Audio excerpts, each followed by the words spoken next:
Most of you probably know all about the NBA 2K20 controversy, so I won't reiterate too much, but just look at this, and that's all you need to know. Slot machines in a game rated E for everyone. That's caused a bunch of controversy, and a lot of people have contacted the ratings boards, which label these games as appropriate for kids, which doesn't make any sense. PEGI has responded. They have talked about their stance on the whole issue, and they have responded once before the game came out, saying that, well, we can't judge the game based on the trailer, and then they responded again after the game came out, saying that the reason NBA 2K20 doesn't feature gambling is because it doesn't actually teach you gambling or encourage gambling, both of which are completely false statements. Anyone with common sense will agree. But beyond PEGI, who I wanted to hear from more was the ESRB, who have kind of stayed very quiet on the whole issue until very recently. So I want to thank the people who sent me messages and emails about this. A bunch of people had inquired to the ESRB about their qualms with NBA 2K20, and they all got pretty much the exact same response. So one user messaged the ESRB with the following email: I see that NBA 2K20 was recently given an incorrect rating of E for everyone. A recent trailer released by 2K Games features slot machines, roulette wheels, pachinko, and other gambling mechanics. Per your rating system, simulated gambling is T14 or higher. Since, however, this gambling uses real currency, this title should be rated adult only. Please urgently review this title and revise the rating given to this game, as in its current state, it exposes children to mature content. Another user emailed the ESRB with this: I'm concerned about the inclusion of simulated gambling, including virtual slot machines and roulettes to earn prizes for real money in an E for everyone rated game. Surely the events in this trailer for NBA 2K20 would meet the criteria of simulated gambling? Finally, we have this user who simply posted a link to the trailer and then said, there is glorified gambling in a video game you rated E for everyone, meaning there are children playing this game. In every one of these cases, the ESRB simply provided the following response: thank you for reaching out to us regarding the rating for NBA 2K20. ESRB assigns age and content ratings based on the final content of a game and the context in which it is presented to the player. Content shown in trailers does not factor into our rating assignments. ESRB stands by our rating assignment for NBA 2K20, which is E for everyone with mild language, user interact, and in-game purchases. Please click here for NBA 2K20's complete rating information, including its rating summary.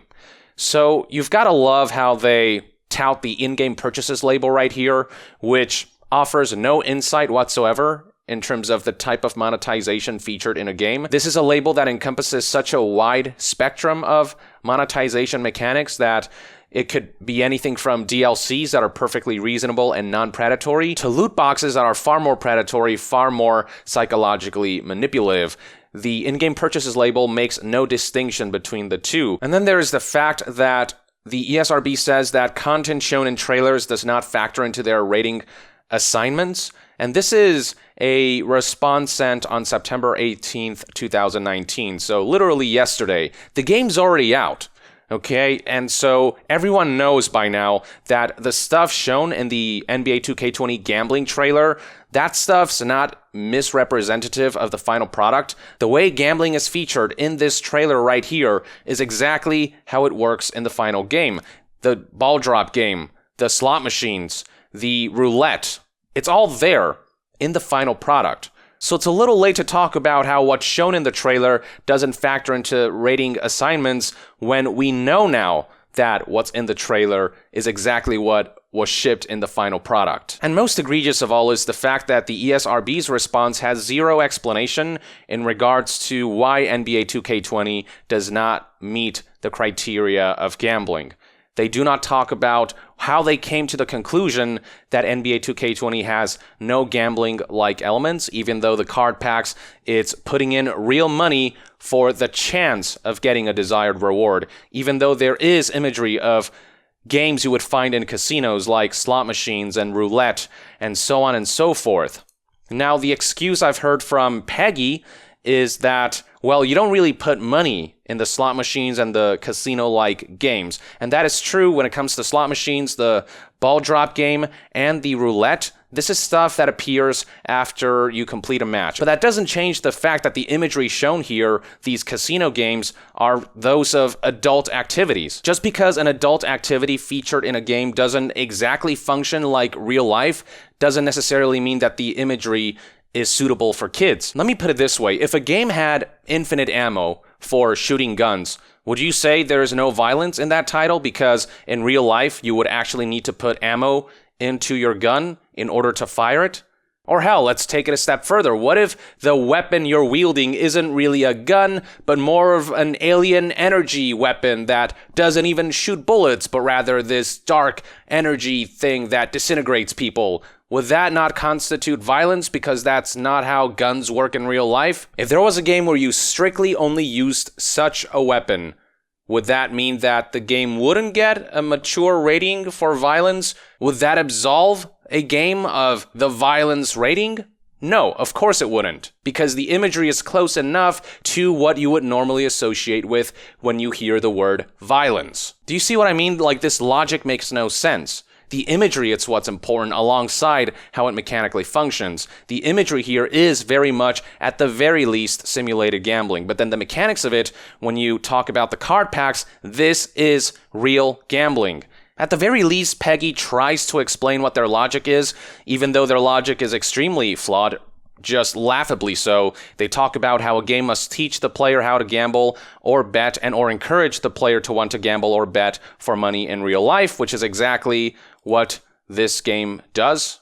The fact that it includes monetary elements to it, as well as real-life gambling imagery from casinos, which do encourage players to gamble. And PEGI tries to kind of assuage things by saying that they are aware that it may get too close for comfort for some people, and that is part of an internal discussion that PEGI's having for the moment.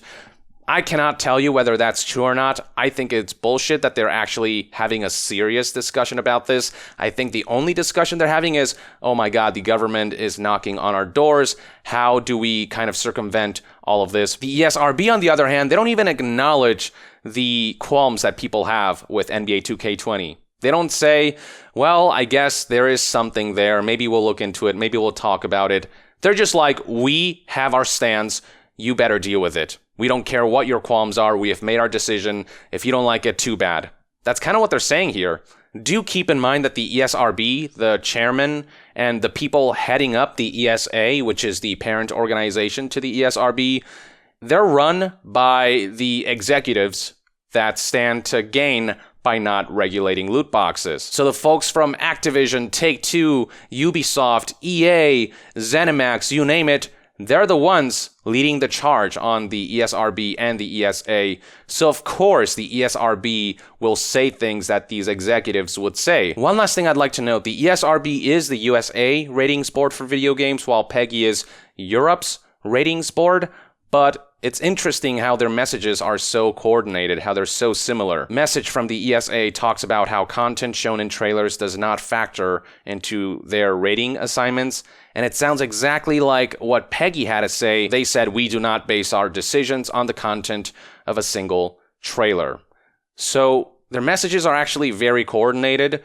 It just seems to tell me that both of these entities are very much lobbied or in some way influenced by the same major game companies who stand to benefit from both of them sharing the game company's ideal message, their narrative of loot boxes not being gambling in any way, shape, or form. And that probably has something to do with the fact that PEGI, ESRB, and various other rating systems and boards are part of what's called the International Age Rating Coalition, as seen here. So they are in cahoots in some way, while each offers slightly different systems in terms of how they rate games, more in tune with their own country's laws and regulations and systems. They do coordinate in some way, shape, or form, and it wouldn't be crazy to assume that even though companies like Take-Two and EA and Activision may be based in the United States, they do have some kind of pull when it comes to how PEGI rates their games, especially where loot boxes and gambling is concerned. So yeah, the PEGI responses were bad enough, but the ESRB here, they're taking it to the next level by not explaining anything. All they said really is, this is how we rated the game, and you're gonna deal with it. No explanation, no signs of empathy. They might as well have responded with, "We don't give a shit. Kind regards, ESRB." It would have been pretty much the same thing. So yeah, this is where we're at right now with ratings boards. Pathetic. Utterly pathetic. They have absolutely no defense to give. And that's because they don't have the high ground when it comes to morality.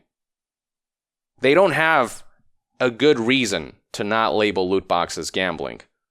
So they try to avoid the topic altogether, or they try to give these asinine excuses. This is the organization that should have consumers' backs, customers' backs.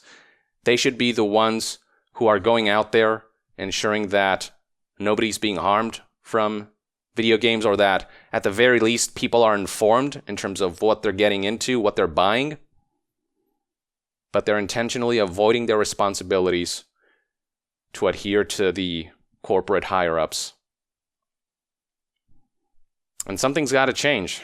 And that's where I think government intervention comes in. Or at least that's my thoughts and opinions on all of this. I'd love to hear what your take is on the ESRB's latest response to the NBA 2K20 controversy in the comments below. With that, I would like to end this news update and discussion video. Thank you for tuning in.